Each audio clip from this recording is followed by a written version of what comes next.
Salut, tu es bien dans une nouvelle vidéo de Bulle de Nature Formation. Alors je m'appelle toujours Denis Coeur et je suis toujours photographe de nature, principalement en oiseaux et en proxy photographie depuis environ 13 ans. Comme d'habitude, tu peux retrouver les liens pour voir mon travail dans la description. Aujourd'hui, je ressors un vieux sujet que j'avais déjà traité au début de la chaîne, qui est les échecs que l'on peut rencontrer en photo animalière. Alors c'est un sujet que j'ai envie de dépoussiérer un petit peu, apporter peut-être quelque chose de neuf aujourd'hui, et pourquoi pas essayer de t'aider. Lorsque l'on parle d'échecs, souvent on entend par là les échecs du travail, les échecs de ne pas réussir à l'école, les échecs de ne pas réussir son instrument de musique ou tout autre domaine de la vie courante. En photographie, il y a plusieurs domaines, il y a plusieurs éléments qui peuvent créer des échecs, en tous les cas, qui peuvent être ressentis comme tels. Alors je vais te donner quelques éléments aujourd'hui, bien sûr il y en aura bien d'autres, tout dépendra de chacun, mais je pense qu'avec les quelques éléments que je vais te montrer aujourd'hui, eh bien ça te permettra de progresser un petit peu dans ton travail et de ne plus voir forcément les échecs d'un côté négatif.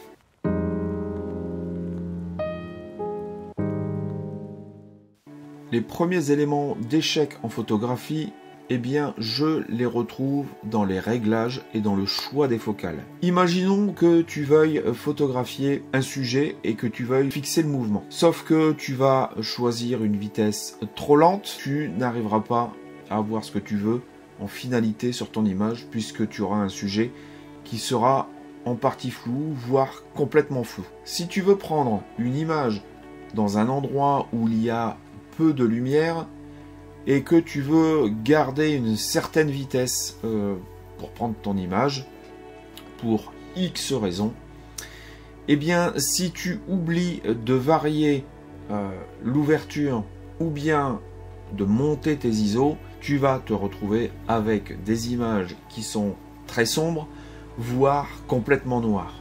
Pour les focales, c'est un petit peu plus sournois. Alors dans la logique, dans la théorie, en fait, toutes les optiques ont été fabriquées pour produire des images dans certains domaines précis. Celui que tu connais certainement le plus, c'est par exemple pour le portrait. Eh bien, on a dit que c'était le 50 mm qui était réservé pour le portrait. Pour le paysage, eh bien, c'était le 24 mm. Bon, je suis pas tout à fait d'accord avec ça, parce que pourquoi une optique ne serait pas utile pour différents domaines?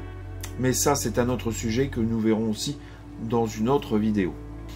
Tu es en sortie et tu avais prévu de faire du paysage. Sauf qu'à un moment donné, eh bien, tu vois une jolie petite mésange et tu aimerais bien pouvoir la photographier. Seulement, sur ton appareil, tu n'as monté qu'un 24 mm. Et tu as oublié de prendre ta focale un peu plus longue pour le cas où tu ferais de belles rencontres. Alors là, c'est un échec, puisque tu pensais l'avoir prise, mais tu as fait le mauvais choix, tu n'as pris que le 24 mm.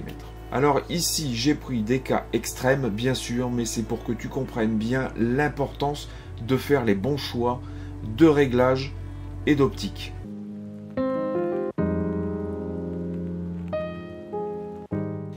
Nous avons ensuite les échecs dus à la zone de shoot. Donc c'est l'endroit où tu vas te déplacer.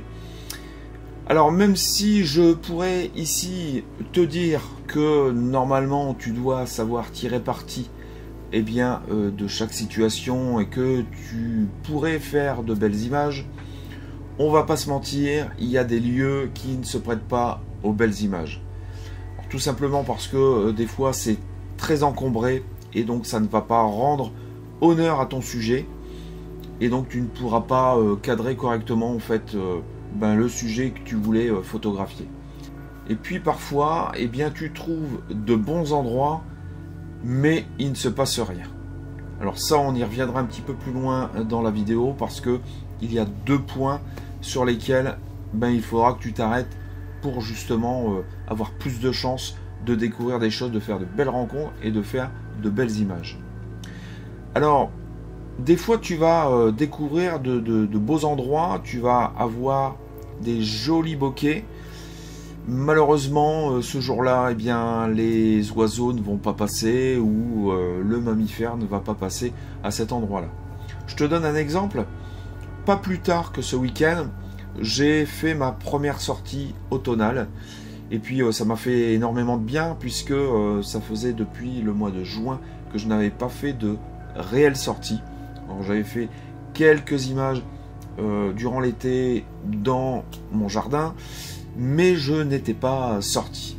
Et là, c'était la première sortie que je reprenais.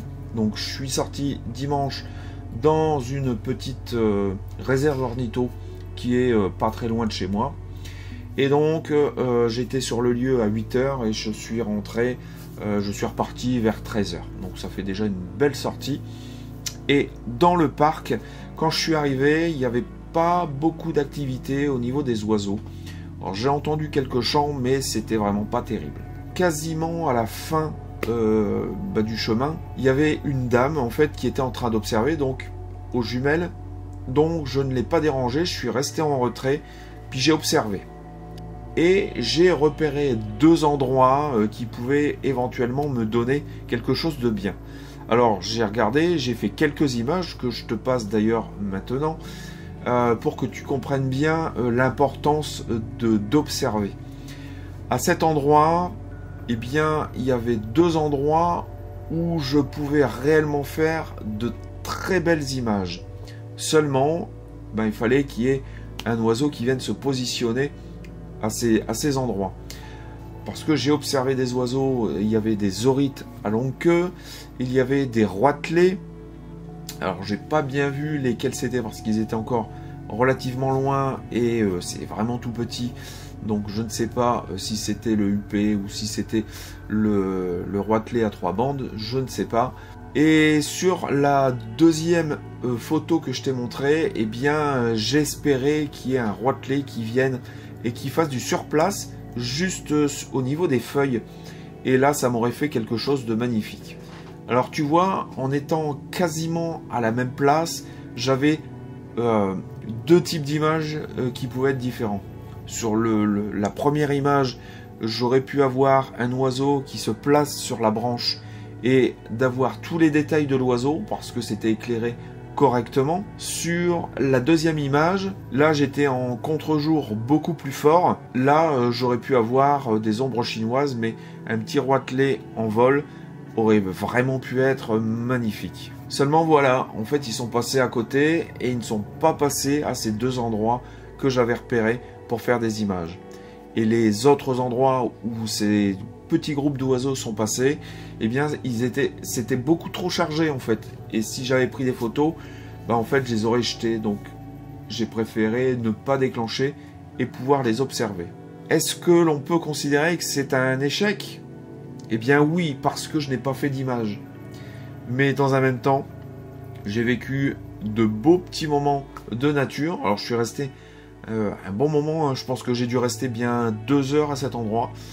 Et tu vois, pendant ces 2 heures, je n'ai pas un seul oiseau qui est passé à l'endroit voulu. Mais c'est pas grave, parce que les deux endroits, je sais exactement où est-ce qu'ils sont. Et donc, le prochain coup que j'irai dans cette réserve, eh bien, je vais aller me repositionner au même endroit. J'attendrai, et peut-être que ce jour-là, j'aurai peut-être un oiseau qui viendra se positionner au bon endroit. Et donc, c'est chouette.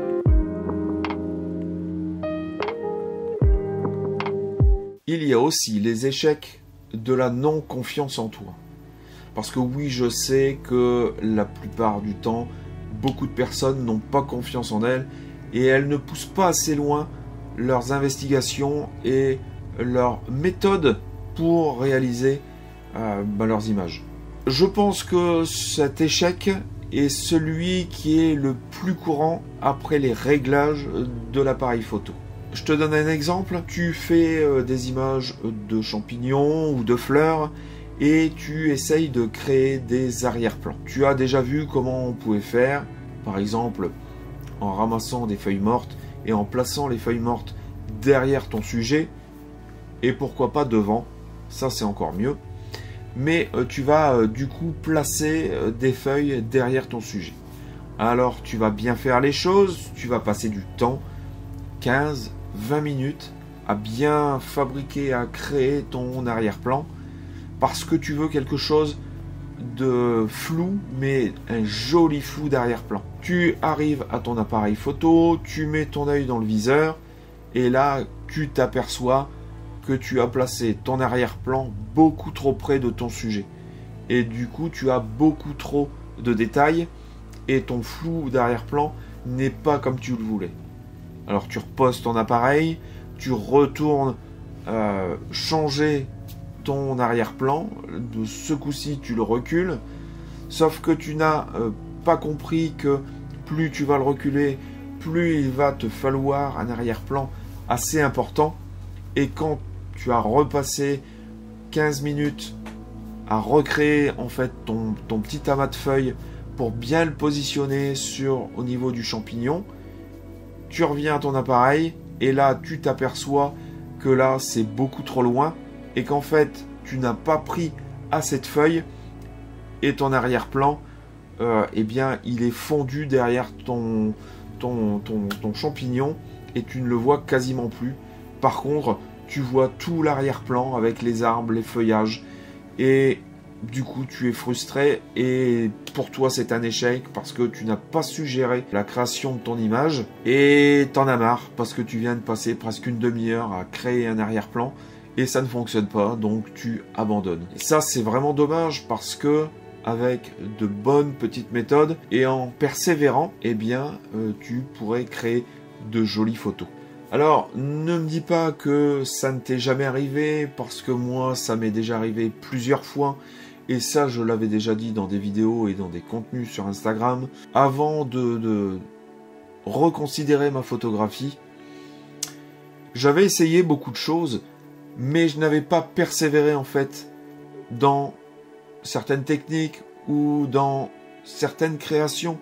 Et comme ça ne fonctionnait pas, au bout d'une fois, 2 fois, eh ben, je m'étais dit, c'est tout, ça ne marche pas, je comprends rien, je suis nul, donc j'arrête. Et donc je ne pouvais pas progresser. Mais il faut vraiment continuer. Alors je sais que ça peut être compliqué pour certaines personnes, parce que des petits riens peuvent entraîner des gros échecs émotionnels, par exemple, et se rabaisser en fait, hein, tout simplement, se dire que on est nul, qu'on n'y arrivera pas, qu'on ne comprend pas comment ça fonctionne, qu'on a essayé déjà pas mal de temps, qu'on vient de passer une demi-heure à essayer de créer quelque chose et ça ne fonctionne toujours pas, on en a marre, on abandonne. Pour réussir à passer ce cap, je crois sincèrement qu'il faut y aller par petits paliers. Et chaque petit palier qui sera un succès, eh bien il faut le fêter, ce succès. Il faut t'en rendre compte et te dire que tu as progressé.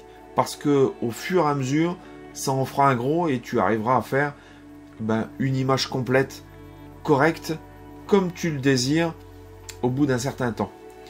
Mais vraiment, il faut que tu ailles par petits paliers. Et puis surtout, il faut que tu essayes, pour garder confiance en toi, il faut que tu ne veuilles pas en faire de trop. Il ne faut pas que tu veuilles charger trop en fait une image tout de suite. Il faut que tu réfléchisses à la simplicité. En tous les cas au début, pour créer en fait tes images. Et tu verras que en faisant de petites étapes, eh bien tu t'en sortiras et tu reprendras confiance en toi parce que tu verras eh bien que ça fonctionne.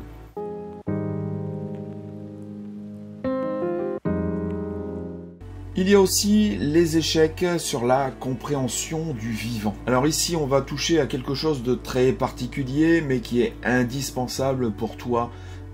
Aller dans la nature, tout simplement. Peut-être que tu es dans ce cas-là. Moi, en fait, j'ai eu énormément de gens que j'ai rencontrés sur le terrain qui me disaient qu'ils ne rencontraient pas souvent d'animaux. Si tu veux voir des animaux, et là, je ne te parle pas d'insectes ou de fleurs, parce que ça, c'est un domaine encore bien particulier et que nous verrons dans d'autres vidéos. Mais si tu veux découvrir des oiseaux ou des mammifères, il va falloir que tu prennes non seulement quelques précautions, mais aussi que tu te renseignes sur les mœurs des animaux que tu as envie de rencontrer. parce que il est certain que il faut que tu comprennes où vivent ces animaux. Il faut que tu comprennes si ces animaux peuvent être actifs toute la journée, s'il y a des horaires particuliers où tu as plus de chances de les voir. Ça peut être le matin, ça peut être le soir, ça peut être les deux. Mais il n'y a pas que de connaître en fait la vie des animaux.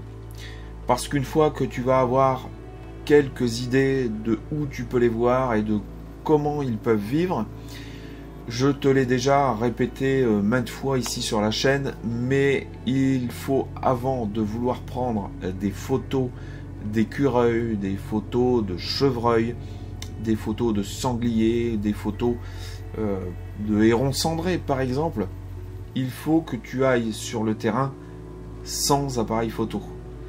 Par contre, il faut que tu ailles sur le terrain avec des jumelles. Et il y a une approche particulière à faire. Au départ, reste très loin des zones. Attends de voir et d'observer quelque chose. Quand tu auras observé quelque chose, là tu pourras commencer à entreprendre de te rapprocher un petit peu pour voir un petit peu ce qu'il peut y avoir en fait sur la zone géographique. Si de belles photos peuvent être éventuellement faites, et puis revenir avec ton matériel pour justement commencer ta chasse photographique et espérer faire de belles images. Tu ne peux bien sûr pas arriver sur le terrain et réussir de belles images. Ça ne fonctionne pas comme ça. La compréhension du vivant est primordiale. Ce week-end, pour te donner un exemple, j'ai vu 3 écureuils. Alors, dans le parc où je vais, je sais qu'il y a 3 arbres où je peux éventuellement faire de l'image parce que les écureuils peuvent être positionnés au bon endroit. Après, il y a des écureuils dans tout le parc, il n'y a aucun souci. Là, ce week-end, j'en ai vu 3 et j'ai fait une rencontre exceptionnelle que je n'avais jamais faite avant. Le premier écureuil que j'ai vu, en fait, il est sorti sur le chemin, mais bien en avant de moi. Et puis il a couru et il est rentré sur un autre arbre, certainement pour aller faire sa petite vie. Le deuxième écureuil que j'ai vu, c'est à l'endroit que je t'indiquais tout à l'heure où j'espérais voir des oiseaux, où j'avais des jolis bokehs. Et je ne l'ai pas vu, mais je l'ai entendu. D'où l'importance, lorsque tu te déplaces dans la nature, c'est de surtout bien regarder, mais aussi de bien écouter ce qui se passe autour de toi. Parce que je l'ai entendu, j'ai entendu quelque chose, j'ai dit ça c'est un écureuil. J'ai tourné la tête vers le bruit, et effectivement c'était un écureuil, mal placé bien sûr, parce qu'il y avait beaucoup de lierre, c'était un endroit sombre, et donc du coup je n'ai pas fait de photo, mais je l'ai observé. Et puis à un autre endroit, là j'étais vraiment presque arrivé à la fin du parcours et tu as un petit ponton et c'est des roselières en fait, tout simplement. Je voulais regarder un petit peu l'heure qu'il était, donc j'avais mon appareil que je tenais sous le bras et puis mon téléphone dans l'autre main. Je vois que j'ai un message, donc je regarde, c'était ma mère, je commence à lui répondre et là je vois quelque chose. Je lève la tête et là c'est un écureuil qui était sur le ponton qui vient en ma direction. Donc là je ne bouge plus, je dis mais qu'est-ce qu'il fait, pourquoi il vient vers moi? Eh ben il est venu vers moi. Alors je n'ai pas bougé d'un poil, hein. Je ne sais pas s'il m'a vu, s'il a compris, ou alors si c'était peut-être un jeune qui n'avait pas encore assez d'expérience et qui ne comprenait pas ce qu'il était en train de faire. En fait, il s'est posé devant moi, il était à 70 cm. Il a regardé tranquillement et il est reparti tout tranquille. Alors ça, c'est la première fois que ça m'arrive. En 13 ans de photographie, eh bien, c'est la première fois que j'ai un écureuil qui vient de lui-même vers moi et qui stoppe juste devant moi en fait. Mais c'était génial, donc j'ai pas pris de photo, bien sûr. Je n'ai pas fait un mouvement pour l'effrayer, mais je l'ai observé et il était juste trop mignon. Et ça vaut tout l'or du monde en fait. Ça vaut une photo. Alors ici, pour la compréhension du vivant, je crois qu'il y a un double échec. Le premier échec, c'est très souvent de notre faute, parce que soit on est voyant, soit eh bien, on n'est pas assez discret, et donc les animaux nous entendent et ne se montrent pas. Ils préfèrent s'enfuir un peu plus loin, mais ne se montrent pas. Et ça, c'est souvent, je pense, le cas des gens que j'ai rencontrés, qui me disaient qu'ils ne rencontraient pas souvent d'animaux. C'est parce que ils étaient certainement pas assez discrets, et peut-être trop voyants sur eux. Là, dimanche, j'ai encore croisé quelqu'un. Alors, bien sûr, c'est un parc qui est ouvert à tout le monde, mais un petit papy, super gentil, mais en fait, il était habillé tout en clair.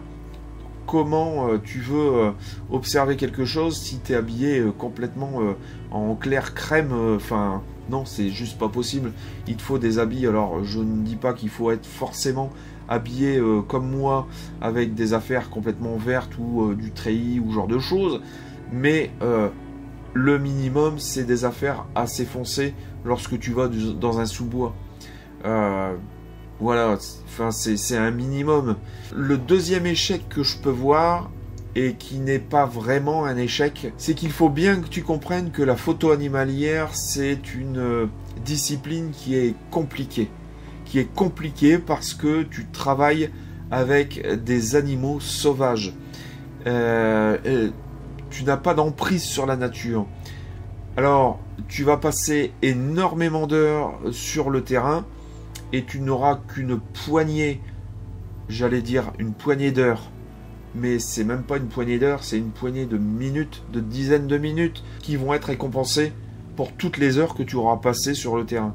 Alors tu feras peut-être de belles rencontres, mais tu ne pourras pas photographier pour X raisons, et parfois tu arriveras à faire quelques images. Eh bien c'est ces moments qu'il faut avoir en tête, et qu'il faut vraiment apprécier pour toutes les heures où tu vas faire non seulement de la billboard, mais aussi des affûts qui ne donneront absolument rien.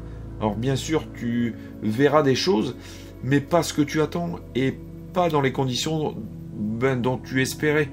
Donc ça, il faut vraiment bien en avoir conscience. Alors c'est un échec, c'est pas vraiment un échec, parce que pour moi, c'est le plaisir d'être dans la nature et d'observer, et d'avoir l'espoir de voir l'animal que tu es venu chercher, et de pouvoir le photographier sans le déranger en fait. Donc ça, c'est vraiment un échec, mais à prendre avec délicatesse, parce que je crois vraiment que les moments de nature que tu peux vivre quand tu es en billboard ou en affût, sont tellement plus importants que de pouvoir faire une image.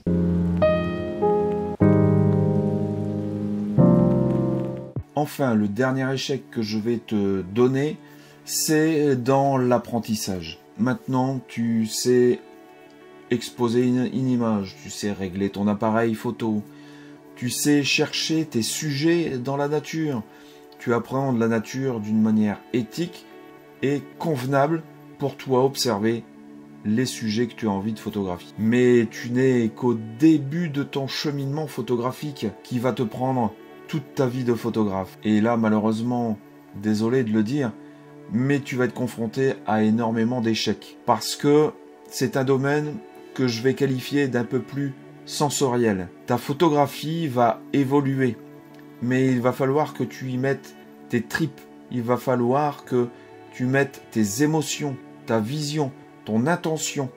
Et ça, ce sont des choses qui ne sont pas faciles à appréhender, difficiles de mettre des mots dessus, parce que c'est vraiment ce que tu vas ressentir, les émotions que tu vas avoir sur le terrain, qui vont faire que tu vas pouvoir progresser et améliorer ton travail. Et puis tu vas avoir aussi l'apprentissage de certaines techniques, des outils mis à ta disposition pour réussir à mettre en valeur tes sujets. Alors il te faudra du temps.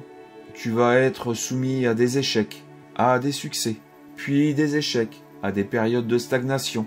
Mais crois-tu que les champions sportifs, les grands musiciens, est-ce que tu crois qu'ils ont été grands et champions comme ça en 3 mois? En fait, ils ont passé des heures à s'entraîner, des heures sur le terrain, des heures à jouer les mêmes gammes pour justement que ça devienne automatique, qu'ils puissent s'exprimer avec leur art, et bien toi en photographie, ça va être exactement la même chose. Il va falloir que tu apprennes, surtout de toi-même, pour pouvoir redonner en fait dans tes images tout ce que tu as ressenti, toute l'émotion que tu as eue. Et c'est ça qui fera le photographe que tu es et que tu seras dans l'avenir. Ce sont ces échecs qui te feront progresser. Donc les échecs, parfois ils pourront être un petit peu douloureux, j'en conviens, difficiles à surmonter, mais en fait tes échecs, ils seront là pour te faire évoluer. Prends les échecs que tu vas rencontrer comme une bénédiction pour ton travail qui sera réussi plus tard. Parce que sans échec, tu ne pourras pas progresser. Tu ne comprendras pas pourquoi tu ne peux pas progresser.